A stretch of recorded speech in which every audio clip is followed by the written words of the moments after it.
ஐயா துணை அகில ஜோதி ஆன்மீக சேனல் நேர்கள் அனைவருக்கும் வணக்கம். சென்ற பதிவினுடைய தொடர்ச்சியை இப்போது அறிவோம். திருவனந்தபுரத்தில் இருந்து எழுந்தருளிய இறைவன் நாராயணர் திருச்செந்தூர் வந்து அனைத்து சாதி மக்களும் இனி இறை ஆலயங்களிலே சென்று தரிசனம் செய்யலாம் என்றும், சாணார்கள் தேர் ஒன்றை உண்டு பண்ணி தொட்டு கொடுத்து தேர் திருவிழா நடத்த வேண்டும் என்றும் நம்பூரி வழியாக உலக மக்களுக்கு அறிவித்துவிட்டு வாரிக்கரை ஆண்டி என்கின்ற திருநாமத்தோடு திருச்செந்தூரிலே நாராயணர் பள்ளி கொண்டிருந்தார். இந்நிலையில் திருவாங்கூர் சமஸ்தானத்தை ஆட்சி புரிந்து வந்த நசுராணி குணம் கொண்ட அரசன் நீதி நெறிமுறைகளையெல்லாம் அழித்ததோடு நற்குணங்களும் இறைபக்தியும் மிகுந்த சான்றோர்களின் பெயரையும் புகழையும் அழித்தார். சான்றோர்களுக்கு கிடைக்க வேண்டிய தான முறைகளையெல்லாம் அவர்களுக்கு கொடுக்காமல் சமுதாய சீரழிவை ஏற்படுத்தக்கூடிய துன்மார்க்கர்களுக்கு கொடுத்து கௌரவித்தார். தேச விரோதிகளோடும் சமுதாய விரோதிகளோடும் சாதி வெறி பிடித்தவர்களோடும் கைகோர்த்து கொண்டு அவர்களை ஊக்கப்படுத்தினார். பொய் பேசுபவர்களுக்கும் கோள் குண்டணிகளை மூட்டிவிட்டு அதனால் நல்லவர்கள் பாதிக்கப்படும் போது அதை கண்டு மகிழ்ச்சி அடைபவர்களுக்கும் பித்தலாட்டக்காரர்களுக்கும் பகல் கொள்ளை அடிப்பவர்களுக்கும் முன்னுரிமை கொடுத்தான். சத்தியம் பேசுபவர்களும் தர்மவான்களும் இறை பக்தி கொண்டவர்களும் பின்னுக்கு தள்ளப்பட்டனர். தொழில் ரீதியின் அடிப்படையில் ஏற்பட்ட வர்ணாசுர தர்மம் பிறப்பின் அடிப்படையில் மாற்றப்பட்டதோடு சாதி வரம்புகள் சீர்குலைக்கப்பட்டது. வெண்ணீசனுக்கு நவாபுகள் துணை நின்றதால் திருவாங்கூர் கரியரசன் முந்தைய சட்டத்திட்டங்களை மாற்றி வெண்ணீசனும் நவாபுகளும் இட்ட சட்டப்படி ஆட்சி நடத்தினான். முதல் சாதி என்று சிவபெருமானால் அழைக்கப்பட்ட சான்றோர்கள் மானம் வரம்பு மகிமை கெட்டு கொத்தடிமைகளாக கீழ்நிலை அடைந்து வாழ்ந்து வந்தார்கள்.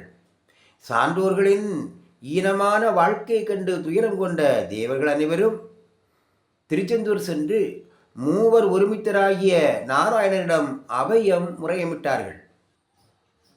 ஆதி முதல் பொருளே ஐயா நாராயணரே, அஞ்ஞானம் என்கின்ற இருளை மாற்றி மெஞ்ஞானம் என்கின்ற மெய்ப்பொருளை உலக மக்களுக்கு உணர்த்துகின்ற சோதி ஒளியாகிய பரம்பொருளே, எங்கள் துயரங்களையெல்லாம் மாற்றியருளும் ஐயா.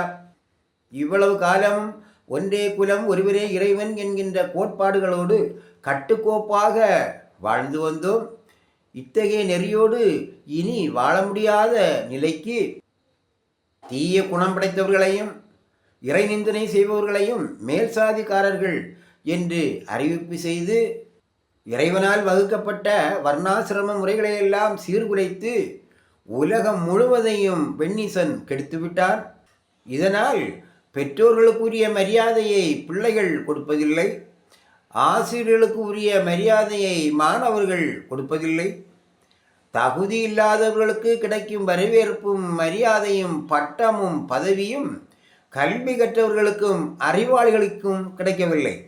இந்த நிலையையே நிரந்தரமாக்கப்பட்டு விட்டால் இனி வருகின்ற சான்றோர்களின் பிற்கிளைகள் அனைவரும் மான வரம்பு மகிமை கெட்டு வழி தவறியவர்களாக வாழ வேண்டிய நிலை ஏற்பட்டுவிடும். இவ்வளவு காலமும் இந்த கொடுமைகளை எல்லாம் எங்கள் மனதிற்குள் வைத்தே நாங்கள் விரும்பிக் கொண்டிருந்தோம். இனியும் எங்களால் பொறுக்க முடியாத நிலை ஏற்பட்டதினால்தான் தங்களை நாடி வந்துள்ளோம் ஐயாவே. சான்றோர்கள் படுகின்ற சங்கடங்களை கேளாமல் தாங்கள் முகம் வாடி தலை கவிழ்ந்த வண்ணம் இருக்கின்ற காரணம் என்ன? சான்றோர் மக்களுடைய துன்பங்களையும் துயரங்களையும் தாங்கள் திருமனது இறங்கி பாராமல் அயர்ந்து ஒதுங்கி தாங்கள் ஒரு பக்கமாய் இருக்கக்கூடிய காரணம் என்ன? தேவரீர் எங்களை முதன்மையான சான்றோர் குலத்தில் பிறவி செய்திருந்தும் அத்தகைய மேலான நிலை எங்களுக்கு கிடைக்கப் பெறாமல் கலிநீசன் கண்ணிட்டு கட்டி வைத்திருக்கின்றானே.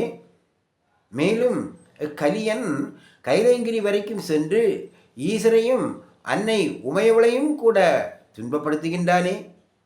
அவர்களின் பெரும் துன்பத்தினையும் தாங்கள் மனதிறங்கி பார்த்தருளும். ஒவ்வொரு யுகங்கள் தோறும் நீசர்கள் செய்த கொடுமைகளிலிருந்து எங்களை விடுவித்து அருள் புரிந்த அச்சுதரும் தாங்களல்லவா? வலங்கை உயர் சான்றோர்களாக எல்லாவித உறவுகளோடும் எங்களை பிறவி செய்திருந்தால் இவ்வளவு துன்பங்களும் எங்களுக்கு வந்திருக்காதே.